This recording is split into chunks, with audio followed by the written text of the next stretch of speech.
नमस्कार दोस्तों, ढोल में पोल चैनल में आप सब मित्रों का हृदय से अभिनंदन करता हूं।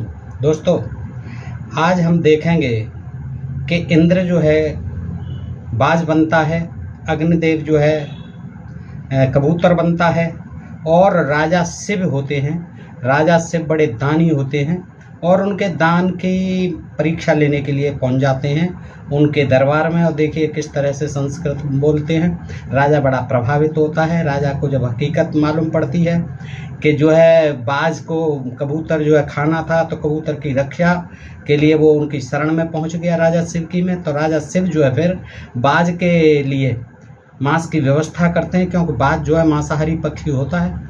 तो उसके अपने शरीर को जो है एक एक अंग को तौलते जाते हैं उसके भार के बराबर तराजू में बिठाल के कबूतर को। लेकिन कबूतर ही भारी रहता है, क्योंकि वो कबूतर जो अग्निदेव बना हुआ था, मायावी थे, देवता थे, और धीरे धीरे जो है सारे अंगों को काट काट के चढ़ा देता। अंत में राजा स्वयं जो है तराजू पे चढ़ जाता है और फिर जा कर के वो जो है खुश होते हैं और दोनों जो है उसको वरदान देते हैं कि अब तुम्हारी जांग से, अब जांग तो कटी गई थी, जांग रही कहीं थी, लेकिन तुम्हारी जांग को फाड़ करके तुम्हारा पुत्र पैदा होगा और उसका नाम होगा कपोतलोमा।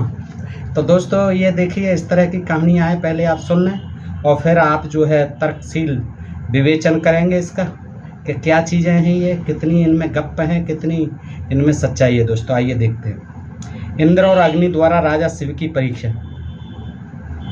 देवानाम कथा संजाता महीतलम गत्वा महीपतिम शिव मौसी नरम साध्वेनम शिव जिज्ञास्याम यति एवं भो एकत्वा अग्निन्द्रामम प्रतिष्ठिताम। पहला श्लोक 643 पृष्ठ। मार्कंडे जी कथा सुना रहे हैं। कोई मार्कंडे जी होंगे ऐसे ही ऋषि मुनि। तो युधिष्ठिर एक समय देवता युधिष्ठिर को सुना रहे हैं। देखिए ये ऐसे ही कथा कहानियां हैं, एक दूसरे को सुनाते रहें। एक समय पता नहीं, समय का कोई निश्चित नहीं होता है। एक समय देवताओं में परस्पर यह बातचीत हुई कि पृथ्वी पर चलकर हम उसी नर के पुत्र राजा शिव की श्रेष्ठता की परीक्षा करें। अब इन पर और कोई काम नहीं रह गया था इंद्र आदि देवताओं पर। ये स्वर्ग लोक में मौज करते थे, लेकिन इनको जो है बड़ी बेचैनी रहती थी कि पृथ्वी लोक पर राजा लोग जो है कैसे जो है निष्कंटक और बड़े बगैर किसी कष्ट के जो है राजपाट चला रहे, राज भोग रहे हैं। तो वो बड़ा दिक्कत होती थी उन्हें, और आ जाते थे उनकी परीक्षा लेने के लिए और फिर उन्हें संकट में डाल देते थे। तो यही हुआ कि दोनों राजा जो है, ये देवता जो है परस्पर बातचीत करते हैं कि चलो भाई, राजा शिव का बड़ा नाम सुना है हमने पृथ्वी लोक पर, और चल करके उनकी प्रति परीक्षा लेते हैं। ऐसा ही हो यह कहकर अग्नि और इंद्र वहाँ जाने के लिए उद्यत हुए। और सारे देवताओं में जब बात हुई तो इंद्र और अग्नि जो है, अब ये फालतू ज़्यादा रहते थे इंद्र और अग्नि, तो दोनों तैयार हो गए कि हम जाते हैं भाई, आप लोग बैठो। इंद्र और अग्नि जो है चल दिए। अग्नि कपोत रूपेण तमभ्य धावदा मिसार्थम इंद्र सीन रूपेण। दूसरा श्लोक। अग्निदेव कबूतर का रूप धारण करके मानो अपने प्राण बचाने के लिए राजा के पास भागते हुए गए, और इंद्र ने बाज पक्षी का रूप धारण कर मांस के लिए उस कबूतर का पीछा किया। कबूतर का मांस शिकारी पक्षी है, बाज जो है खाता ही है पक्षियों को। ऐसे ही जो है आगे आगे कबूतर, पीछे पीछे बाज, और जा करके राजा शिव के दरबार में और उनकी गोद में जा बैठा कबूतर जो है घबरा करके। बाज जो है पीछे से आ गया। अथ कपोतो राज्ञो दिव्यासना सीनम स्त्यो संगम न्यपततः। तीसरा श्लोक। राजा शिव अपने दिव्य सिंहासन पर बैठे हुए हैं, कबूतर उनकी गोद में जा गिरता है। यह देखकर पुरोहित ने राजा से कहा, महाराज, यह कबूतर बाज के डर से अपने प्राणों की रक्षा के लिए आपकी शरण में आया। देखिए पुरोहित जी महाराज तैयार बैठे थे वहाँ। ये पुरोहित जी तैयार रहते हैं ऐसे कामों में जहाँ दान दक्षिणा का काम होता, वहाँ भी मौजूद रहते थे। सब राजाओं के पास में इर्द गिर्द मंत्रणा देते रहते थे पुरोहित लोग। तो अथा पुरोहितो राजानाम अवृतम प्राण रक्षार्थम सेनादम भीतो भवंता प्राणार्थी प्रपद्यते। चौथा श्लोक। यह देखकर पुरोहित ने राजा से कहा, महाराज, यह कबूतर बाज के डर से अपने प्राणों की रक्षा के लिए आपकी शरण में। अरे ये बात तो भाई सामान्य ज्ञान की बात है। राजा खुद जानता था कि ये बेचारा जो है मेरी गोद में आ बैठा है, तो ये बात से घबरा के आ बैठा है। अब ये पुरोहित जी महाराज कौन सी नई बात बता रहे हैं, लेकिन ठीक है उनका चलता था। राजाओं को जो है सलाह देते थे। कहने लगे महाराज ये जो है इस बात से डर करके आपकी शरण में आ गया है, किसी तरह प्राण बच जाए, यही इसका प्रयोजन है। परंतु विद्वान पुरुष कहते हैं कि इस तरह कबूतर का आकर गिरना भयंकर। अब अपना ज्ञान दे रहे हैं वो पुरोहितों वाला।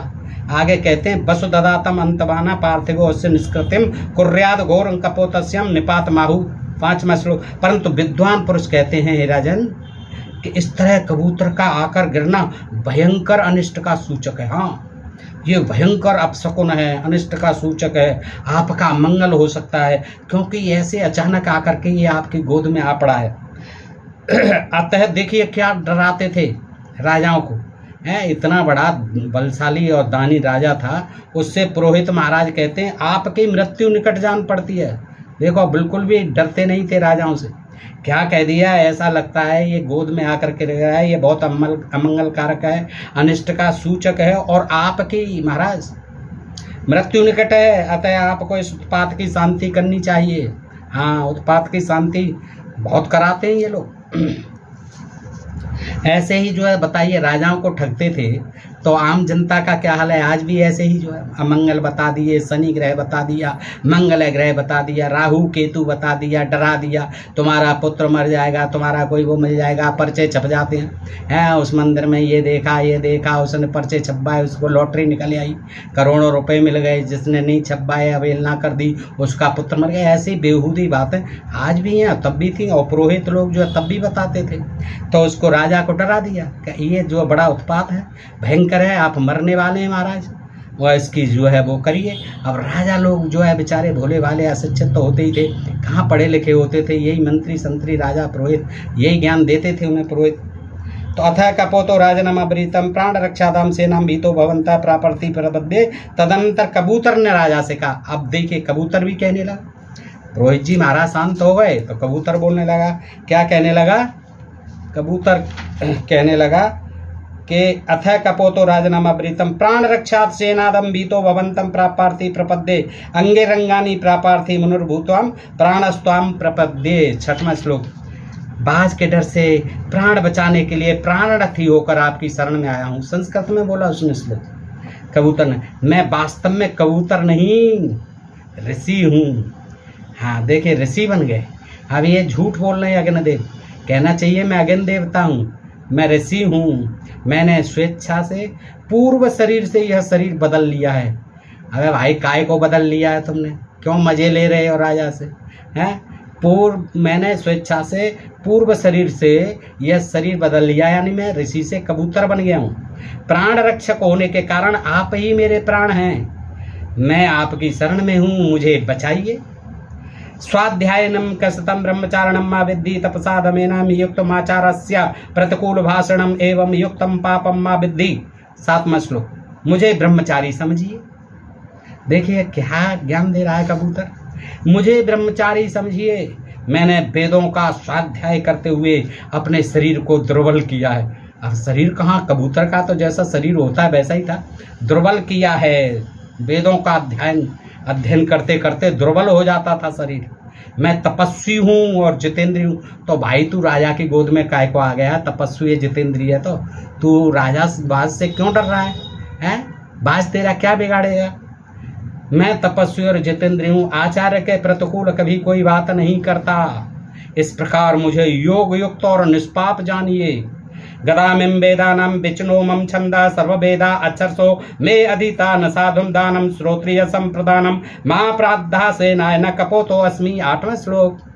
मैं वेदों का प्रवचन और छंदों का संग्रह करता हूँ। ओ कबूतर महाराज मामूली नहीं होते थे हमारे यहाँ के कबूतर, वेदों के प्रवचन करते थे कबूतर और छंदों का संग्रह करता हूँ। मैंने संपूर्ण वेदों के एक एक अक्षर का अध्ययन किया है। देखिए क्या कमाल कबूतर था। हमारे देश के कबूतर भी वेद पाठी होते थे, एक एक अक्षर का अध्ययन किया है। मैं श्रोत्रिय विद्वान हूँ। मुझे जैसे व्यक्ति को किसी भूखे प्राणी की भूख बुझाने के लिए उसके हवाले कर देना उत्तम दान नहीं है। भाई वो कहाँ राजा कहाँ हवाले कर रहा है तुम्हें, तुम खुद ही आ गए हो, है, तुमको जो है उससे डर लग रहा है बात से, और वैसे तुम वेद पाठी हो, वेदज्ञ हो, एक एक अक्षर का अध्ययन कर चुके हो, ब्रह्मचारी हो, जितेंद्रिय हो, तपस्वी हो, है, और बाज से तुम जो है घबरा रहे हो, भयभीत हो रहे हो। ऐसा क्यों हो रहा है? अब वो कह रहे हैं, ये राजा पर और आरोप लगा रहे हैं कि मुझ जैसे व्यक्ति को किसी भूखे प्राणी की भूख बुझाने के लिए उसके हवाले कर देना उत्तम दान नहीं है। अतः आप मुझको बाज को मत सौंपिए, मैं कबूतर नहीं हूँ। अथ सेनो राजनमब्रीत प्रयाणम वसत्रमां भवेषु सर्गे ज्ञात पूर्वमस्मातं कपोतात त्वमाददानो अथ कपोतमेनं मात्वं राजन विघ्न करता भवेत्। 10वां श्लोक 9वां 10वां। तदनंतर बाज ने राजा से कहा, अब बाज का नंबर आ गया संस्कृत में, वो भी पढ़ने लगा, वो अपनी विशेषता बताने लगा। महाराज, प्रायः सब जीवों को बारी बारी से विभिन्न योनियों में जन्म लेना पड़ता है। मालूम होता है आप इस सृष्टि परंपरा में पहले कभी इस कबूतर से जन्म ग्रहण कर चुके हैं। हाँ, इस कबूतर से, यानी ये तुम्हारा पिताजी रहा होगा, कभी इस कबूतर से जन्म ग्रहण कर चुके हैं। अब देखिए अग्निदेव अपना ज्ञान दे रहे हैं, पहले कभी इस कबूतर से आप जन्म ग्रहण कर चुके हैं, पहले कभी जन्म में, तभी तो इसे अपने आश्रय में ले रहे हैं, तभी तो आपको रहम आ रहा है कि ये मेरे पूर्व जन्म का पिताजी है, ये तभी तो आप इस पर दया कर रहे हैं। राजन, मैं आग्रह पूर्वक कहता हूँ, आप इस कबूतर को लेकर मेरे भोजन के कार्य में विघ्न बाधा मत डालिए, चेतावनी देता हूँ। अग्निदेव जो है बाज बने हुए चेतावनी दे रहे हैं, वो इंद्रदेव। केनेद्रसी जातुम पराहि दृष्टा बागुच्यमाना सकुनेन संस्कृता या बिम कपोतो बदते याम चसेन वो विदित्वा कथम अस्तु साधु। 11वां श्लोक राजा बोले। अब राजा बोले, अहो, आज से पहले किसने कभी भी किसी पक्षी के मुख से ऐसी उत्तम संस्कृत भाषा का उच्चारण देखा या सुना है जैसी कि ये कबूतर और बाज बोल रहे हैं? भाई, हमें तो आश्चर्य है, इससे पहले हमने तो कभी नहीं देखा किसी बाज को और कबूतर को संस्कृत बोलते हुए। किस प्रकार इन दोनों का स्वरूप जानकर इनके प्रति न्यायोचित बर्ताव किया जा सकता है? कैसे न्यायोचित बर्ताव किया जा सकता है? नास्यम वर्षम वर्ष काले नास्यम बीजम रोत कालोक्तम बीतम प्रपन्नम यो हि ददात सत्रवेन त्राणम लभेतम त्राण मिच्छम सकाले। 12वां श्लोक पृष्ठ 644। और ये दोस्तों पढ़ रहा हूँ मैं महाभारत द्वितीय खंड गीता प्रेस गोरखपुर से। तो दोस्तों अब आगे क्या होता है, जो राजा अपने शरण में आए हुए, राजा कह रहा है कि जो राजा अपनी शरण में आए हुए भयभीत प्राणी को उसके शत्रु के हाथ में दे देता है, उसके देश में समय पर वर्षा नहीं होती, उसके बोए हुए बीज भी समय पर नहीं उगते। वह कभी संकट के समय जब अपनी रक्षा चाहता है तब उसे कोई रक्षक नहीं मिलता। जाता स्व प्रजा प्रीमीयते सदा नवासम पितृवश कुर्वते भीतम प्रपन्नम यो हि ददात शत्रवे नाश देवा प्रतिग्रंथ हव्यम। 13वां श्लोक। जो राजा अपनी शरण में आए हुए भयभीत प्राणी को उसके शत्रु के हाथ में दे देता है, उसको उसकी पैदा हुई संतान छोटी अवस्था में ही मर जाती है।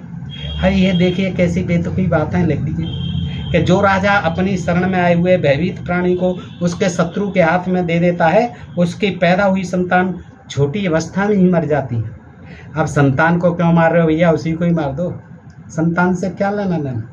लेकिन इसी तरह से डराया गया। उसके पितरों को कभी पितृलोक में रहने के लिए स्थान नहीं मिलता। हाँ, पितरों को भी, पितरों तक की चिंता करते हैं, पितरों को भी वहाँ पितृलोक में जगह नहीं मिलती, कोई किराए पे मकान नहीं मिलता, फुटपाथ भी नसीब नहीं होता, और देवता उसका दिया हुआ हविष्य ग्रहण नहीं करते। हाँ, जो राजा शरण में, अब देखिए ये राजा का ज्ञान है, जो राजा शरण में आए हुए भयभीत प्राणी को उसके शत्रु के हाथ में दे देता है, उसका खाना पीना निष्फल है, सब बेकार है।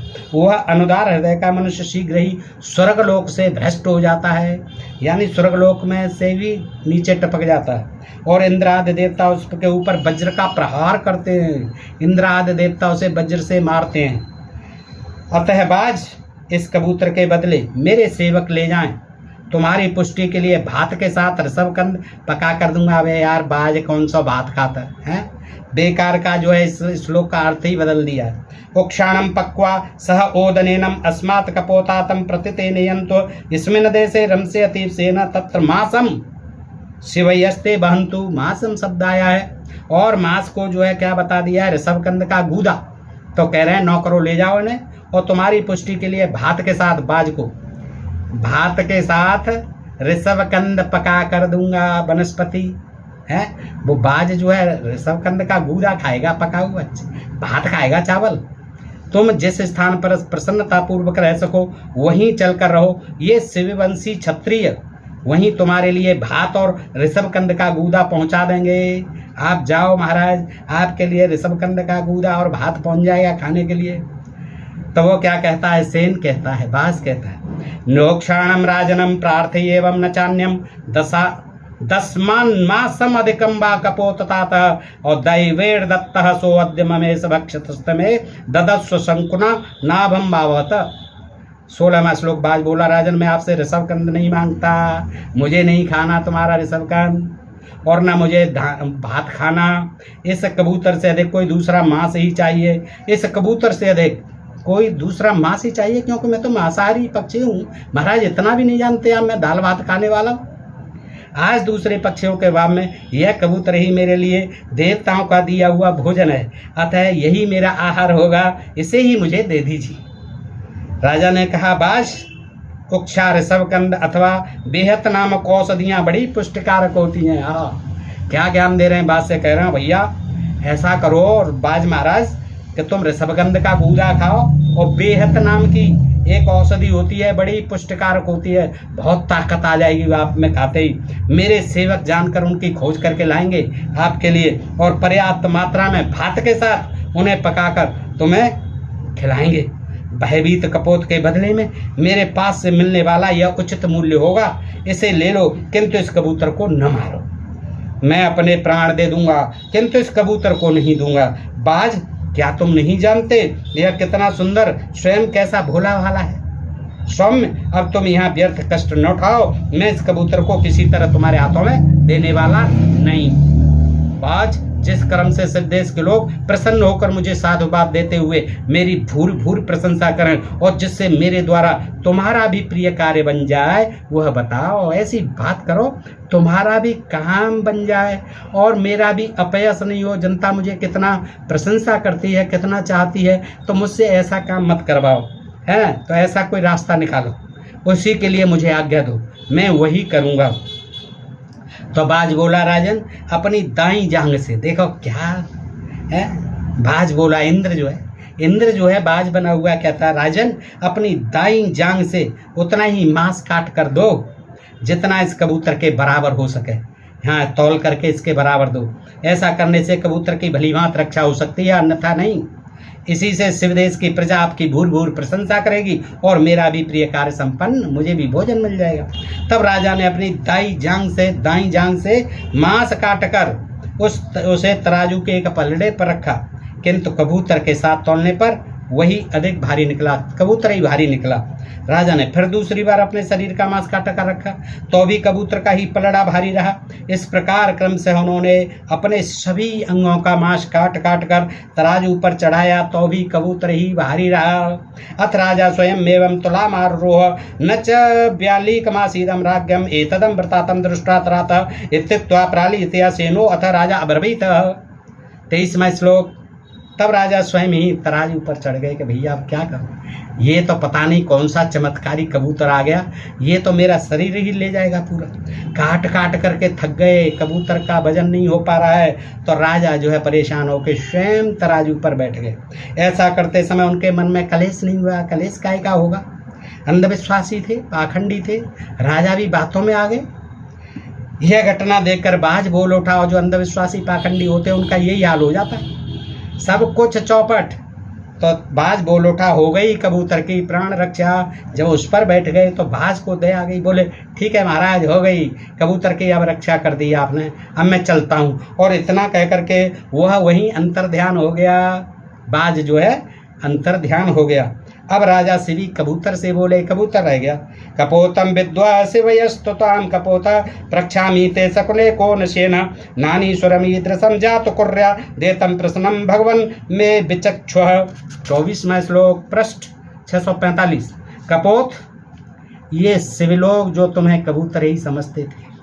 पक्ष प्रभर, मैं तुमसे पूछता हूँ, बताओ ये बाज कौन था? अब देखो, अब हो सारा है, सब कुछ चौपट हो गया, पहले इंट्रोडक्शन नहीं लिया। ऐसे ही दोस्तों बड़े बड़ी बेवकूफ़ी बड़े बड़े लोग कर जाते हैं। अभी एक समाचार पत्रों में खबर चली कि नकली IAS बनकर के स्त्री ने PCS अधिकारी से शादी कर ली और वो रट्टा पड़ गया। अब देखो, उसने शादी कर ली, सब कुछ हो गया, अब बाद में उसे जानकारी हो रही है कहीं किसी स्रोत द्वारा, अब वो पड़ा परेशान है। लोग जो है बताइए, सब कहते हैं, आश्चर्य कर रहे हैं, PCS होते हुए फर्जी बन गई IAS है। तो तुझे इंट्रोडक्शन लेना था, तो किस बैच की है, कब की है, कहाँ की है, कौन है, ऐसी शादी हो जाती है, जीवन का बीमा होता है। तो ये जितने पढ़े लिखे, इनमें बेवकूफ़ भी महामूर्ख भी बहुत लोग होते हैं, और ऐसे ही ये राजा भी महामूर्ख थे तमाम। ये जो है जैसे पंडे पुरोहित ये बता देते थे वैसे ही मान लेते थे। अब वो इंद्र और वो आ गए अग्नि, कबूतर और भाज बन के ये भी मूर्ख बना गए, सारा अंग कटवा गए, उसका बेकार हो गया वो तो। अब देखिए, अब जो है ज्ञान आ रहा है उसको, जब कट गया सारा, अब दर्द हो रहा होगा, खून बह रहा होगा, वो तो उड़ गया। अब कहते हैं कि ये शिवलोक तो तुम्हें कबूतर ही समझ रहे हैं, मैं भी कबूतर ही समझ रहा हूँ है। पक्षी प्रभर, मैं तुमसे पूछता हूँ, बताओ ये बाज कौन था? अब उसने भी तो, कबूतर ने ऋषि ही बताया था, ये नहीं पूछना था तू कौन सा ऋषि है भाई, कहाँ से आया, कहाँ रहता है, क्या चक्कर है तुम्हारा दोनों का? ऐसे में अपना शरीर कैसे काट के खिला दूंगा तेरे, मेरे यहाँ तमाम पशु पक्षी है, तमाम को मांस मंगा दूंगा, क्या है राजा ऐसी व्यवस्था नहीं, उसको अपना जो है वो दान महादानी बनना था। मैं तुमसे पूछता हूँ, बताओ ये बाज कौन था? ईश्वर के सिवाय दूसरा कोई कभी ऐसा, और ये दानियों के चक्कर में लोग ठगे गए, मारे गए। दानी कर्ण जो है, दानवीर महाकर्ण महादानी था, महाबलवान था, लेकिन उसको भी इस इंद्र ने छला जा करके उससे जो कवच कुंडल लिया है। कवच कुंडल नहीं लाते तो अर्जुन कभी नहीं मार सकता था उसे। उसने प्रतिज्ञा भी कर रखी थी कि मैं अर्जुन को मारूंगा और किसी पांडव को मैं हाथ नहीं लगाऊंगा। और कुंती से भी यही बात कही थी कि तुम्हारे तो 5 रह जाएंगे, 1 मरेगा तो कोई बात नहीं है, 5 फिर भी तुम्हारे पुत्र रहेंगे। लेकिन इंद्र ने जो वहाँ भी बदमाशी की और ब्राह्मण रखा, याचक बन करके चला गया, ब्राह्मण का वेश रख के, और कवच कुंडल ले आया। कवच कुंडल न होने से ही कर्ण को मरना पड़ा, और वो भी कर्ण भी अनीति से मारा गया। जंग के नीचे जो जब उसके रथ के पहिए कीचड़ में घुस गए, तब उसने कहा भी कि भाई ये कैसा है। कृष्ण जी ने कहा कि मौका है, देख चूक है मत। तब उसने कहा भी है कि ये कैसा युद्ध है। तब वो अपने तर्क देते हैं, तमाम वाद विवाद होता, अंत में वो जो है मार दिया जाता है। तो ये जो है इसी तरह से दान के चक्कर में, महादानी बनने के चक्कर में, अरे कर्ण को जब मिले थे तुझे कवच कुंडल, क्यों देने थे भाई? ऐसा दान भी क्या जो अपनी जिंदगी का सवाल बन जाए। ऐसे ये हैं शिव लोग, शिव महाराज, ये भी बातों में आ गए। अब पूछ रहे हैं कि भाई कबूतर तू बता, ये कौन था जो उड़ गया? ईश्वर के सिवा दूसरा कभी कोई ऐसा चमत्कार कार्य नहीं कर सका। भगवान मेरे इस प्रश्न का यथावत उत्तर दो कबूतर महाराज। तो कबूतर बोला, राजन मैं धूममयी ध्वजा से विभूषित वैश्वानर अग्नि हूँ, और उस बाज के रूप में साक्षात ब्रजधारी सचीपत इंद्र थे। अब यार तुम दोनों जो है क्या मिल गया बेचारे को? उसको कटवा दिया, पिटवा दिया, तुमने तो एक मखौल बना दिया। उसके दान की परीक्षा क्या ली? उसने तो जांग वांग सारा शरीर और चढ़ गया खुद काट काट के है। वो तो कहीं का नहीं रहा, वो किस मतलब का रहा, और तुम मजे ले रहे हो। उस बाज के रूप में साक्षात वज्रधारी सचीपत इंद्र थे, और वो भाग गए इंद्र महाराज है। सुरधानंदन तुम एक श्रेष्ठ पुरुष हो। अब कह रहे श्रेष्ठ पुरुष हो, कबूतर कह रहा है हम दोनों तुम्हारी श्रेष्ठता की परीक्षा के लिए आए थे। अपनी परीक्षा क्यों नहीं दी? तुम ही बैठ जाते ना, है तुम ही कह देते कि भाई क्यों मुझे ही खा ले तू यार, राजा को सारा कटवा पिटा, इतना खून खच्चड़ हो रहा है। परीक्षा लेने आए थे। याम एताम पेशीमम निष्क्रयाया प्रायाद भवान सिन्नो कृत्य राजना एतद्दुबो लक्ष्यम शिवम करोमि हिरण वर्णम रुचिरम पुण्यगंधम। 26 श्लोक। राजन तुमने मेरी रक्षा के लिए जो तलवार से काट कर अपना यह मांस दिया है, इसके घाव को मैं अभी अच्छा कर देता हूँ। अबे तू घाव को तो ये अच्छा कर देगा, मांस कहाँ से लाएगा? ऐसा तू कौन सा डॉक्टर हो रहा है, वैद्य हो रहा है भाई कबूतर? वहाँ तो डर रहा है, तू मरवा दिया उसको। अब कह रहा है कि मांस दिया इस घाव को मैं अभी अच्छा कर देता हूँ, यहाँ की चमड़ी का रंग सुंदर और सुनहला हो जाएगा, इससे बड़ी पवित्र सुगंध फैलती रहेगी। देखो सुगंध फैलती रहेगी, ऐसा कर दूंगा मैं इस चमड़ी को, सुंदर बना दूंगा पहली जैसी। यह तुम्हारा राज चिन्ह होगा, ये भी जो चिन्ह है ये तुम्हारा राज चिन्ह होगा। एतासां प्रजां पालितां यशस्वी सुरक्षीणामथ सम्मतो भ्रसम एतस्ता पार्श्वात् पुरुषो जनिष्यति कपोत्रोमेति च तस्य नाम। 27वां श्लोक। और देखिए करिश्मा आगे क्या कहता है कबूतर, तुम्हारे इस दक्षिण भाग से, दक्षिण पार्श्व से, यानी दाईं बगल से, दाएं हिस्से से एक पुत्र उत्पन्न होगा। देखिए वरदान दे दिया। क्या वरदान दिया कबूतर महाराज ने कि तुम्हारे इस दक्षिण पार्श्व से, जहाँ से तुमने काटा पीटा शुरू की जांग से, एक पुत्र उत्पन्न होगा जो इन प्रजाओं का पालक और यशस्वी होने के साथ ही देवर्षियों के अत्यंत आदर का पात्र होगा। उसका नाम होगा कपोत रोमा। क्या होगा? कपोत रोम, यानी कपोत माने कबूतर, रोम माने बाल, उसके शरीर पर कबूतर जैसे बाल होंगे। और देखिए क्या बताते हैं, कपोत रोमाणम शिवनो विदिदम पुत्रम प्राप्त सस्य निरपम व्रस संगननम यशो दीपमान्यम दृष्टात शूर मृषभम सौर्था नाम। 28वां श्लोक। राजन तुम्हारे द्वारा उत्पन्न किया हुआ वो पुत्र, देखिए ऐसे भी पुत्र तो कहीं एक भी जो जगह सही नहीं है कि जहाँ माँ से जन्म हुआ हो है। इस महाभारत में तो ये अति हो गई है, कहीं से भी बच्चे पैदा हो जाते। अब वो देखिए कबूतर क्या ज्ञान दे रहा है कि तुम्हारे द्वारा उत्पन्न किया हुआ वो पुत्र जो तुम्हारी जांग फाड़ करके निकलेगा, जिसे तुम भविष्य में प्राप्त करोगे, तुम्हारी जांग का भेदन करके, यानी जांग को फाड़ करके प्रकट होगा। अब देखिए जांग से पुत्र निकलेगा है। मानदाता महाराज जो है यमुनाश्व के कोख फाड़ के निकले आए, पानी पी गए थे अभिमंत्रित जल, यह बच्चे पैदा करने वाला। बताओ जंगल में प्यास लगी थी, पी गए थे और उनको गर्भ रह गया यमुनाश्व को। और मानदाता जो है दाई कोख फाड़ के निकले आए। वहाँ भी इंद्र पहुँच गया। इंद्र ने कहा कि मैं इसे दूध पिलाऊंगा, रो मत मानदाता, तू चुप रह। तो इस तरह से जो है वो इंद्र ने, वहाँ भी इंद्र जो है सब जगह यही करता रहता था। अब कबूतर कह रहा है ये अग्नि है, तुम्हारे द्वारा उत्पन्न किया हुआ वह पुत्र जिसे तुम भविष्य में प्राप्त करोगे, तुम्हारी जांग का भेदन करके प्रकट होगा, इसीलिए अविद कहलाएगा। अविद कहलाएगा। देखिए क्या क्या नाम है, भला आदमी तो नाम ही नहीं ले पाएगा। अविद कहलाएगा, यानी जांग से पैदा हुआ, सांड के समान हृष्ट पुष्ट होगा। ओ जांग से निकलेगा, सांड के समान हृष्ट पुष्ट होगा, उसके शरीर के रोए कबूतर के समान होंगे। ओह कबूतर के समान रोए होंगे, पंख होंगे उसके शरीर पर, और उसका शरीर सांड के समान होगा। तुम देखोगे कि वह श्वेत से प्रकाशित हो रहा है, श्वेत से प्रकाशित होता हुआ श्वेत फैल रहा होगा उसका चारों तरफ। सुरधा के वंशजों में वह सर्वश्रेष्ठ वीर होगा, तुम्हारे वंश में वह सर्वश्रेष्ठ वीर होगा। तो दोस्तों इस प्रकार आपने देखा, ये जो है 157वां अध्याय पूरा हुआ 646 पृष्ठ पे।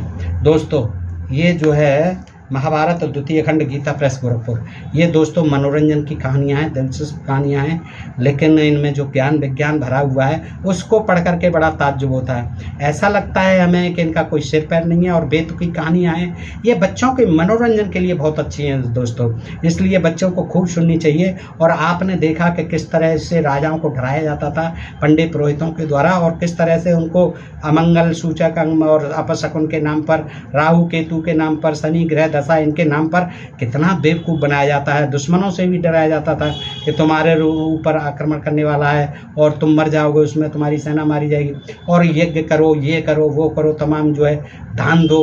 तो ये चीज़ें जो है ये स्पष्ट करती हैं कि प्राचीन काल में किस तरह से अन्य जातियों को तो छोड़ो, राजाओं को जो क्षत्रिय होते थे उनको भी किस तरह से डरा धमका करके उनका शोषण किया जाता था इन पंडित पुरोहितों के द्वारा। दोस्तों ये कहानी जो है इन्हीं से ही मिलती है। हम अपने आप कुछ नहीं कहते, न जानते हैं, हम तो जानते हैं इनको पढ़ करके। दोस्तों तो बताइए ये प्रसंग आपको कैसा लगा? अच्छा लगा हो तो अपने मित्रों को भी बताइए। अजीब कहानी, दिलचस्प कहानी, रोचक कहानी, मनोरंजक कहानी दोस्तों। और अपने प्रिय चैनल ढोलमेपुर को सब्सक्राइब करते रहें। आज के लिए इतना ही। सुनने के लिए आप सब मित्रों का हृदय से आभार, नमस्कार, जय हिंद, जय भारत दोस्तों।